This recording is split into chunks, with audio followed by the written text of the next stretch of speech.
আসসালামু আলাইকুম বন্ধুগণ, আপনারা তিরমিজি শরীফের এই হাদিসটি দেখুন। তোমাদের কেউ যখন মসজিদে প্রবেশ করবে তখন সে যেন 2 রাকাত সালাত আদায় করে। 316 নম্বর হাদিস। এটা পাবেন দ্বিতীয় খণ্ডে, তিরমিজি শরীফ দ্বিতীয় খণ্ড। রাসূলুল্লাহ সাল্লাল্লাহু আলাইহি ওয়াসাল্লাম ইরশাদ করেন, তোমাদের কেউ যখন মসজিদে প্রবেশ করবে তখন সে যেন বসার আগে 2 রাকাত সালাত আদায় করে নেয়। এই আমল আজকাল করা খুব কঠিন, কেননা মসজিদে আপনি ঢুকেই দেখবেন যে কেউ না কেউ বক্তৃতা করছে। এটা নবী সাল্লাল্লাহু আলাইহি সাল্লামের যুগে ছিল না। নবী সাল্লাল্লাহু আলাইহি সাল্লামের যুগে নবী সাল্লাল্লাহু আলাইহি সাল্লাম শুধু যখন খুতবা দিতেন তখনই কথা বলা যেত, কথা বলা হয়েছে, মানে রাসূলুল্লাহ সাল্লাল্লাহু আলাইহি সাল্লামই কথা বলেছেন, অন্য কেউ বক্তৃতা বিবৃতি দেয়নি। রাসূলুল্লাহ সাল্লাল্লাহু আলাইহি সাল্লাম ইমামে বলেছেন যে 3 ব্যক্তি বক্তৃতা করে বা খুতবা দেয়। এক হইল ইমাম, আর এক হলো আমির বা আমিরের প্রতিনিধি, আর একজন হলো অহংকারী ব্যক্তি।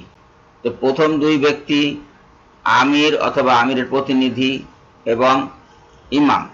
বর্তমানে ইমাম আছে, আমিরও নাই, আমিরের প্রতিনিধিও নাই।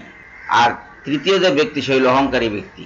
তার মানে বক্তৃতার অধিকার, ক্ষমতা, এখতিয়ার শুধুমাত্র ইমামের আছে বর্তমান যুগে। যে সমস্ত রাষ্ট্র নিজেদেরকে ইসলামী রাষ্ট্র বলে মেনে নিয়েছে, স্বীকার করেছে, সেখানে যদি সরকারের প্রতিনিধি থাকে তাহলে সে বক্তৃতা করতে পারবে আমিরের স্থলে, আর ইমাম সাহেব বক্তৃতা করবেন। তো ইমাম সাহেব বক্তৃতা করবেন, তো তার জন্য নির্দিষ্ট সময় আছে। যেমন জুমার নামাজে খুতবার সময় তিনি খুতবা দিবেন। এর পূর্বে, নামাজের পূর্বে যে বক্তৃতা বিবৃতিটি দেওয়া হয়, এটা শুধু সময় নষ্ট করা। এটার বিধান আসলে শুরু থেকে চালু নেই, এটা নতুন সৃষ্টি। নামাজের পূর্বে এইভাবে খুতবা নতুন সৃষ্টি। যা হোক, মানুষ ঢুকে, মসজিদে ঢুকে বসে থাকে, কথাবার্তা শুনতে থাকে, কিন্তু ওই সালাতটা আর করা হয় না। যে সালাতের নির্দেশ রাসূলুল্লাহ সাল্লাল্লাহু আলাইহি ওয়াসাল্লাম দিয়েছেন যে তোমাদের কেউ যখন মসজিদে প্রবেশ করবে তখন সেজন্য বসার আগে 2 রাকাত সালাত আদায় করে নেয়, এই আদেশ আর পালন করা হয় না। এটাকে আদেশ বলেন, উপদেশ বলেন, যাই বলেন না কেন, এটা পালন করা আপনি ওয়াজিব হিসেবেও নিতে পারেন, সুন্নাত হিসেবেও নিতে পারেন, তবে এর সওয়াব অপরিসীম।